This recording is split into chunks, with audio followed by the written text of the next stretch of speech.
Vancouver civic election is now less than 2 weeks away. On November the 20th, voters will go to the polls to elect aldermen, people to the Parks Board, Schools Board, and of course the mayor. Some people say that to run for the mayor's chair, you have to be some sort of a nut, though. Amazingly enough, there is a nut running for mayor in Vancouver. He's appropriately named Mr. Peanut. Mr. Peanut's a member of the Peanut Party and is the only candidate in the civic election who doesn't make long speeches or give long-winded campaign promises. He leaves that up to his campaign manager, John Mitchell. Instead, Mr. Peanut tap dances his way into the hearts of voters and hands out peanuts. The man inside the shell is a 27-year-old artist. Vincent Trasov adopted the Peanut character about 5 years ago. As an artist, he animated the Planters' Peanut Man. Soon, Trasov himself was called Peanut, and then he created Mr. Peanut. Inside the shell, he's gone to New York, visited the Statue of Liberty, appeared on TV and national magazines, and now on election platforms. Mr. Peanut has even received a letter from the mayor of Kansas City offering support for the campaign. Vincent Trasov says people are ready for something beyond politics, particularly after Watergate. Although the voters may be looking for Mr. Peanut on the ballot, it's Trasov they'll have to put the X beside. The platform is simply the word peanut, but the aim is art. The campaign literature contains the slogan, "Life was politics in the last decade, life will be art in the next decade." Mr. Peanut doesn't speak because politicians really don't have anything to say, but his supporters do the talking for him.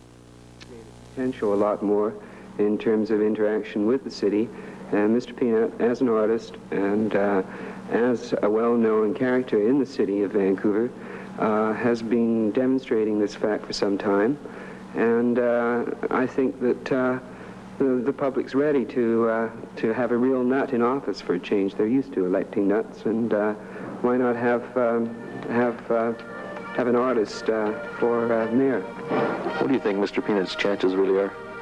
Well, I think in terms of the popular vote, his chances are very good. In terms of the electorate, well, we'll have to see when it comes on to the 20th, but the campaign's rolling, although funding is short.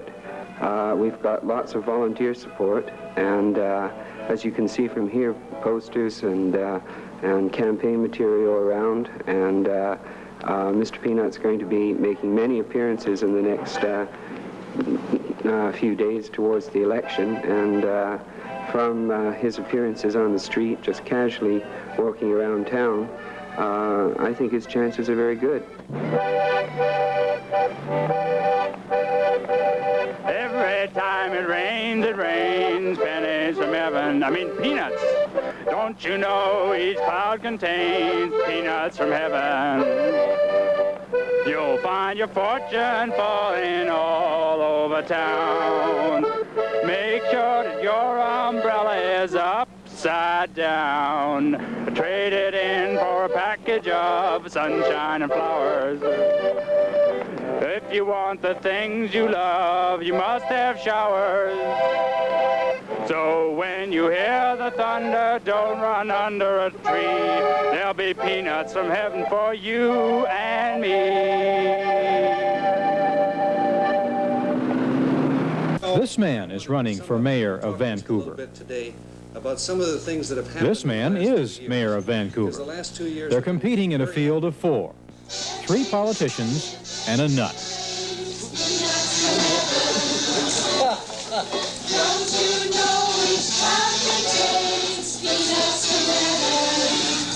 Since he can't talk through his shell, Mr. Peanut is flanked by a spokesman who sets forth the Peanut Party platform, which, despite the levity of the campaign, sets forth some disarmingly logical ideas, like hiring no more city employees until the population grows.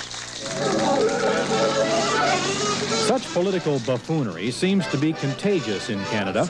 In Toronto, the mayoral slate includes names like Rick the Universe, Rosie the Clown, and a third whose only platform is changing Toronto's name to Miami, so the weather will improve. Mr. Peanut is really Vincent Trasov, and he lives with a group of Vancouver artists who make up his army of boosters. They're having fun, but they don't consider the campaign a joke. The word is that Mr. Peanut is going to pick up a few votes, especially from people fed up with partisan politics. Whatever the reason, this campaign has given the recently humorless game of politics a sense of humor. He's gorgeous. How do you think of Mr. Peanut? Oh, I think he's neat. It's something different anyway. Unique, different. You think you'd vote for him? Hell yes. I just wondering, I was going to say, is he nuts? I don't know, I heard that. Isn't this politics? Oh, I'm out of it. I'm out of it. Mr. Peanut's chances of being elected the mayor of Vancouver are probably less than zero. But as far as attracting attention goes, he's the envy of all the other candidates. And his philosophy is simple. Where politics is concerned, one nut is as good as the next. There's the Wittenauer Diamond Award by Longines Wittenauer. Contemporary timepieces whose mark of excellence is a scintillating diamond set at 12 o'clock high. The perfect background for the hands of time. The Wittenauer Diamond Award, $125. Other models from $100. Wittenauer, as long as there is time. Here in the first of two excerpts from that tape discussion are their five-year plan comments. Now, let's look at another area, though, where this man and council are deliberately misleading the public. Deliberately misleading the public. They send a pamphlet around to every householder in the city of Vancouver, and they say, this is all it's going to take, $66 million. That's all we have to borrow. That's all of our capital expenditures for the next 5 years. No, we don't. But have they told the public We don't say that in the pamphlet. You should read the pamphlet. It's right here. Have they told the public, in fact, have they told the public that they're going to borrow another $40 million at a 1.5 mil rate per year, at $6 million per year, plus the cost, that's going to add another $40 million on top of that? Have they made that clear? And nowhere in that pamphlet is that mentioned. Nowhere at all. In addition to that, there's another $49 million that has to be borrowed, and they point out that sewers... May I read from the pamphlet? Could I finish? No, may I read from the pamphlet? Another $49 million. Let Mr. Fields finish and then... All right. Another $49 million that's going to have to be borrowed or going to have to be paid out for sewers and waterworks. In addition to that, there's $35 million that hasn't been expended from the last five-year plan, and these are all costs that are going to have to be borne by the taxpayer. In fact, the $40 million is not mentioned in any place in that pamphlet. Here's the pamphlet. Read it. And I will read from you. Question. Funds for waterworks and sewers are not included in the referendum. I'm not talking Why? waterworks. The city's water system is self-supporting. Provincial legislation now allows borrowing for water and sewerage works without referendum. During the period of this plan, $12.9 million will be allocated for waterworks and $29.1 million for sewage works. Exactly what he said was not in the pamphlet. There it is. Okay, what about the additional What's your 140? What about the additional $40 million? Well, what happened to this? Are you going to apologize? No, I'm not, because I say saying I'm lying when I didn't. I say you are lying because there's $40 or so million. No, you're talking about the sewers and waterworks. Which you were. I'm talking about the special levy that's been made this year on our tax bill that comes to us. Okay, of $1.5 million. down. Now, $1.5 million has been added to this year's tax levy of $6 million. Extend that over the next 5 years, and you'll find the cost of carrying that amounts to some $40 million, which has not been mentioned to the public. And if you'll pick up today's Vancouver Sun, you'll find an editorial dealing with that specific thing. I'm not dealing with the sewers and the waterworks, which the city has the right to the city charter. False statement? The first false statement he said was that there was no reference to the sewer and water in the pamphlet, and I read to you where there was. The second false statement... I didn't say that. I didn't say there wasn't any reference to sewer. I said there wasn't any reference to the $40 million that is going to be raised, and the public haven't been told about it through this $1.5 million special levy. Okay, that's the second false statement that was made. There is no cost to that. Each year in our budget, we take a portion out of the revenue budget and use it for capital expenditures. We've been doing that each year for a number of years. We will continue to do that hopefully in the future. And who pays the cost of that? That is a partial pay-as-you-go. But who pays that? Okay, the taxpayer. which there is no borrowing cost. Something in here now. Look. Let's let Mr. Peanuts, man, get something in here. Because I just want to mention that there's a very... I detest. George, the slipperiness, my God, you're making false statements. George, you interrupted me. I was about to speak. I was going to mention that there's a certain adolescence in politics, and you are making yourself look like three little boys sitting in a sand pit, all fighting over you know, a blade of grass and a stone. Listen, this blade of grass is quite important to the city. I realize that. But it's important to those people out there. You interrupted me again. You have a lot. And I'll continue to do that because you're making a mockery out of city elections, and I deplore that. Those people out there are interested in 3 genuine candidates that have offered themselves as candidates. I think your entry into this race has made a mockery out of our civic elections, and I have to say that. And Keith, I'm sorry, you're part of this by inviting this man here. He's a candidate. Would you like to finish? Yes, I think that we originally proposed that as artists we could bring control back into people's lives, that they would make their own decisions more than relying on council to make their decisions for them. And that was an essential factor, putting control back into the lives of the citizens and giving them more strength. It's part of our library policy. It's part of our general platform, which we're slowly releasing, which is a very serious thing. And we believe in the city, too, very much. Just in case you're keeping score, only the NDP is actually opposed to passage of the 5-year plan. Incumbent Mayor Art Phillips, running for his 2nd term, is frustrating his opponents by keeping a low profile, preferring to run on the merits of his administration in the last 2 years. The 2 men considered his closest rivals, George Puel, running for the Nonpartisan Association, and NDP candidate Brian Campbell, try vainly to drum up some issues in the dreary persuasion of the electorate. And then there's the 4th candidate. Every snow is laced with rain, peanuts from heaven. Don't you know each cloud contains peanuts from heaven? You'll find your peanut toys all over town. Make sure that your umbrella is upside down. That's the official campaign song of Mr. Peanuts, an election curiosity, but a spark of life and interest on the hustings. The man encased in the shell is 27-year-old artist Vincent Trasov, lionized by his campaign workers as Vancouver's great monument, the city's Statue of Liberty, the alternative to the existing bulldozer mentality. The Peanut Party has laid out a platform that, among other things, calls for subsidized mass transit, voucher systems for education, and a library method of doling out umbrellas and rubber boots only when they're needed. Ever since he filed his nomination papers, Mr. Peanut hasn't uttered a word, though. His mouthpiece is his campaign manager and fellow artist John Mitchell, who insists his candidate is not some kind of eccentric joke. Mr. Peanut has vowed to say nothing before, during, and after the election next Wednesday. His usual answer to questions at candidates' meetings is a 20-second tap dance, or now, a rendition of his campaign song. In his first 2 years, Mayor Art Phillips has managed to stay out of trouble on most issues. His opponents say he's been shortchanged by the provincial government and should be getting more money for the city. Phillips says, only half-kiddingly, he's worried about the comic candidacy of Mr. Peanut. But by and large, he's able to pick and choose his issues. And on this day, he talked about juvenile crime. For them. The problem of juvenile vandalism is a serious problem in very many parts of the community.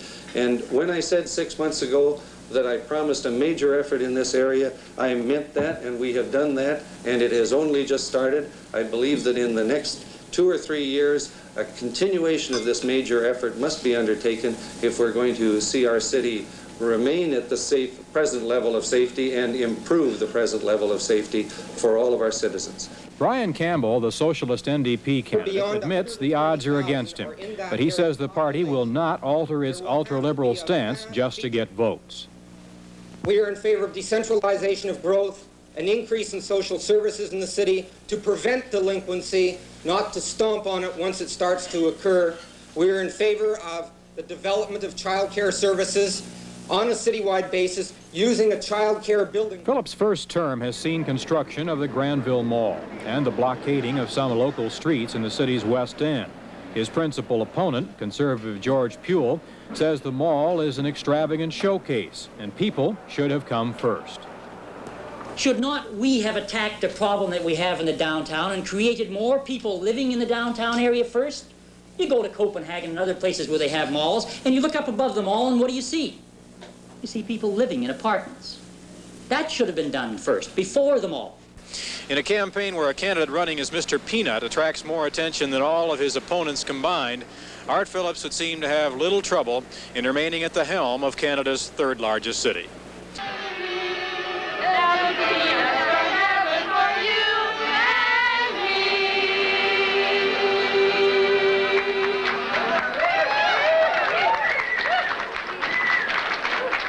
Mr. Peanut, of course, is artist Vincent Trasov. Foreman! Are you going to break your silence for us tonight, Vincent? Yes. What can I help you? Vincent, not going to say anything to us? Not tonight. Well, we're on our way to shake the mayor's hand and give him congratulations. We feel very victorious, and it's really a very nice thing that he's won. Were you hoping for a few more votes? Not really. We accepted reality. Very happy. Quite happy that, we've accomplished a lot. We've given something to the people. I don't think there's any doubt that everybody enjoyed Mr. Peanut. Perhaps we could have a wave up there just so people know you're in here. Make sure that your umbrella is upside down. Has a handsome lead over George Pule of the NPA. Brian Campbell of the NDP ran third, and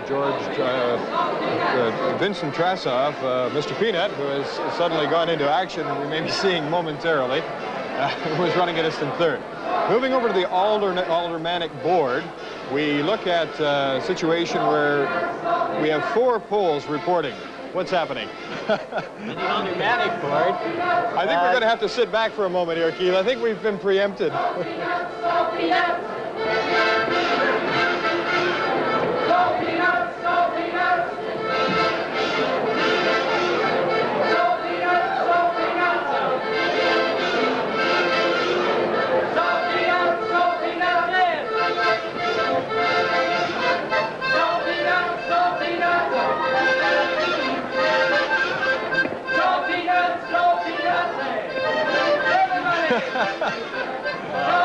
I think we're the ones that are getting roasted in this.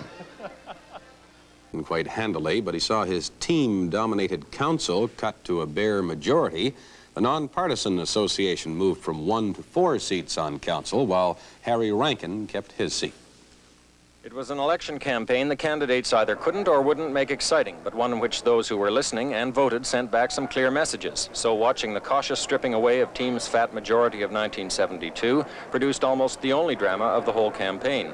The voters were not prepared to give incumbent Mayor Art Phillips any more than 47%, but NPA leader George Pule was never in contention. The NDP's Brian Campbell was well back with 11,000, and Vincent Trasov, alias Mr. Peanut, impressed 2,685 voters. From the outset, there wasn't much doubt that Art Phillips would be returned to office for another term, but his mandate from the electorate was greatly reduced from his resounding win 2 years ago. Then, when he and the Electors' Action Movement ended the 35-year rule of the Nonpartisan Association at City Hall, he collected more than 77% of the vote. This time, it was slightly under 50%. Some observers take that to mean that he no longer enjoys the unqualified backing of the people, that he had now better fulfill the election promises he made in 1972, and all the talk of improving the quality of life in the city should be replaced with action.